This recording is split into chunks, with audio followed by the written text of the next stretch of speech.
Welcome to Losi Fanta Audio Adventures. This series is about true stories that really happened. Stories in which men twist themselves into knots, women mercilessly play out their quirks, and no one can seriously claim to have acted out of pure reason. Told with biting wit, humor, and delightful sarcasm. Enjoy listening to the things people do out of love, lust, or desire, and bitterly regret. Experiences caught between heart and body.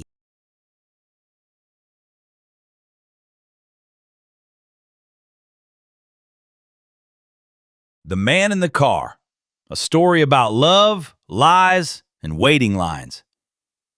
I was young. Not that romanticized kind of young where you run barefoot through summer fields, weave flower crowns, and believe in true love, but the practical, functional kind of young, where you know exactly what an alarm clock sounds like when it goes off far too early, and how a Monday feels when it has absolutely no interest in whether you are emotionally prepared for it. Young enough to go out almost every weekend, but old enough to curse the next day as if you had personally signed a contract with reality without reading the fine print. A strange in-between age, a no man's land between overconfidence and the first quiet suspicion that life might not come with an instruction manual after all, but rather a permanent warning message without an off switch. I went out almost every weekend, not out of pure desire to meet new people, but because stillness scared me. Stillness leads to thinking, and thinking, as we all know, leads to uncomfortable realizations. So movement, music, noise, alcohol. Always the same nightclub, a place where you could lose yourself without really going anywhere. The faces changed, the conversations didn't. The same jokes, the same promises, the same grand life plans that reliably drowned in a hangover the next morning. And behind the bar, there she was. Waitress, friendly, pretty, the kind of attractiveness that doesn't scream but slowly settles in, like a thought you can't get rid of even though you know perfectly well it won't end well. Always in a good mood, always polite, always that smile you eventually start taking personally, even though it probably applied just as much to an empty glass. We always sat at her bar, not planned, just automatic. Humans are creatures of habit, and my habit had a name tag, an apron, and access to beer taps. At first, it was small talk. What do you want to drink? How was your night? Busy today? Then it became conversations. Short ones, longer ones, little glimpses into each other's lives. Work, stress, co-workers, exhaustion. Months passed. I was a regular. She was a familiar face. At some point, I knew her shifts without consciously thinking about it. And at some point, I knew I liked her, really liked her, which, in hindsight, was about as smart as voluntarily subscribing to disappointment and then acting surprised when the bill arrived. After a few months, I told her. No drama, no big scene, no romantic monologue with candles and cheesy background music. Just honest. That I liked her, that I found her sympathetic. She smiled differently, or I wanted her to.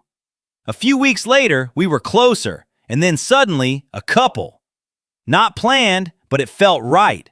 Almost as if someone backstage had already decided, and we just signed without ever reading the fine print. She kept working at the nightclub. I got to know her outside the noise, without music, without bar lights, without roles. And I liked what I saw. It became serious. Not teenage serious, but adult serious. The kind where feelings suddenly carry weight and decisions start having consequences. After about 9 months, I had practically moved in. Not officially, not with moving boxes or a housewarming party, but with a toothbrush, clothes, and that creeping feeling that you now live together whether you meant to or not.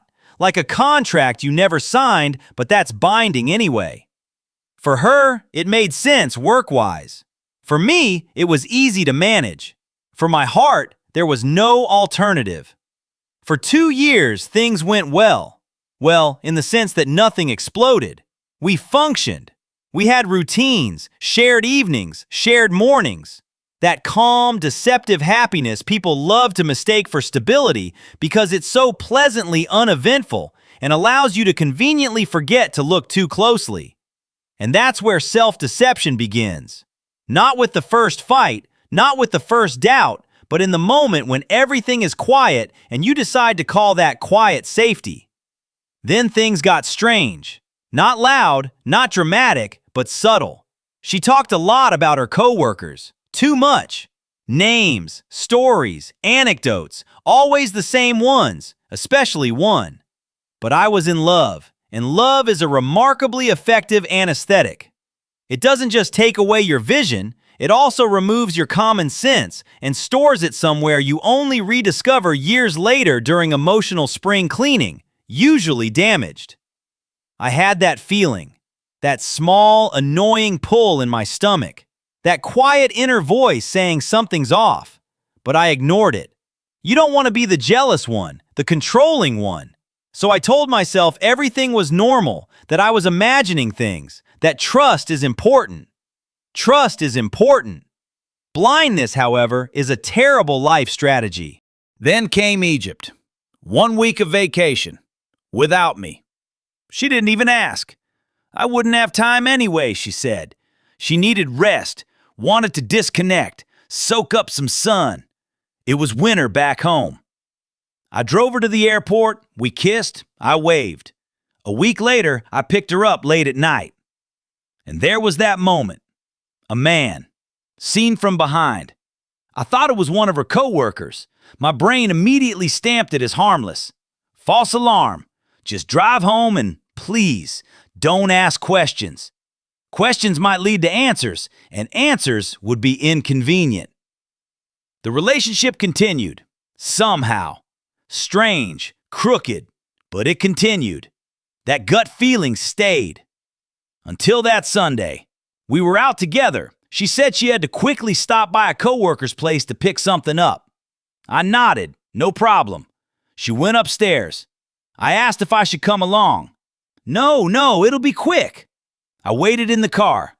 10 minutes, 20, 40, an hour and a half. I texted her. No reply. When she finally came back, she smiled and said she had gotten carried away. Time had just flown by. I asked what she had picked up. She said it was for work and none of my business. A sentence like a slap in the face. But I swallowed it. The way you swallow things that should really be warning signals, not snacks. It continued. Of course it did. She stayed longer at work, went for drinks with coworkers afterward, went to the movies with friends. She never asked me along. And then, one day, she said she didn't want to anymore. She broke up, just like that. I had seen it coming. I just didn't want to believe it. A few days later, it clicked. Loudly, clearly. She was with that exact coworker. Suddenly, everything made sense. The vacation, the apartment, the waiting. I had driven her there. I had waited. I was the chauffeur for an escort to sexual services and for my own personal betrayal. I personally drove my girlfriend to get fucked by her coworker. The slightly messy hair afterward was definitely not caused by the wind, even though my brain briefly tried to invent meteorological excuses. She had lied to me for at least 3 months, and somehow it even made sense. She worked in a ministry. Her bosses were politicians. Lies and deception were part of the daily business there. Adaptation as a survival strategy. Why would she act differently in her private life when she saw every day that lying doesn't just work, it gets rewarded? A year later, she messaged me. She wanted to see me, maybe more. She said she missed me and my body. Apparently, the coworker hadn't been the real thing after all. I declined and suggested she buy a rubber replacement. Maintenance-free, honest, reliable, and above all, free of emotional side effects. Years later, she contacted me again. Facebook. My birthday was coming up. Birthdays are the perfect excuse to reach out without looking suspicious. You can pretend it's about politeness while secretly taking inventory. She wanted to congratulate me on my upcoming milestone birthday. I told her she was either 355 days too late or 9 years too early. I asked her why she was really reaching out and whether things with her husband weren't going so perfectly anymore. Because with time comes experience, with experience comes logic, and with logic comes the realization that these seemingly harmless questions about how you're doing, whether you're happily taken, what you're up to, are nothing more than discreet probing. Market research. The silent question of whether I might still be available if demand should arise again. She hesitated briefly, then answered. No, she said, things weren't going particularly well, but they'd manage. Of course, they always do, supposedly. It was the exact same hope I'd had back then when I drove her to her future husband. That naive certainty that you'll somehow make it work, that things will sort themselves out. The truth is different. The expiration date is approaching, and it's very close. What did I learn? When people are unhappy or bored, they don't become honest. They become strategic. Women extend their feelers, test the market, check their value, preferably with men they've already had. Known quality, known effort, known weaknesses. Men cheat impulsively, women plan. Men stumble, women build safety nets, parachutes, and emergency exits before they ever jump. The difference isn't morality, it's organization. And me? I was part of a plan I saw coming but didn't want to see. I was the man in the car, the one waiting, the useful one. The logistical service provider for someone else's bedroom. The only consolation is that today I laugh about it. Back then, I waited an hour and a half in a car and called it love. That's the difference between experience and stupidity, and sometimes simply between before and after. Today, this story, this woman, is irrelevant to me. Truly irrelevant. She's been emotionally archived under life experience, please do not repeat. Only one thing still annoys me. Not the betrayal, not the lies, not even the audacity, but the fact that I was the taxi driver. I personally drove my girlfriend to her escort appointments. Reliable, on time, professional. I waited, I drove, I stayed silent, and I didn't even get paid for the ride. No tip, no flat rate, not even an honest thank you. And that's bitter. Not emotionally bitter, economically bitter. Sometimes I seriously wonder if I could still invoice her for that ride. With a night surcharge, waiting time, and hazard pay. Purely on principle.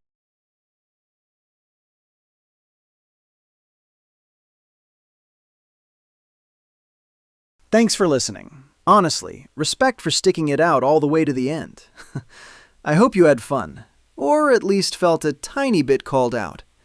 Maybe you even thought, thank goodness that wasn't me. Don't worry, the next story is definitely coming. And next time, too, it'll be about the things people do out of love, lust, or desire, and later regret. Until next time on Losi Fanta Audio Adventures.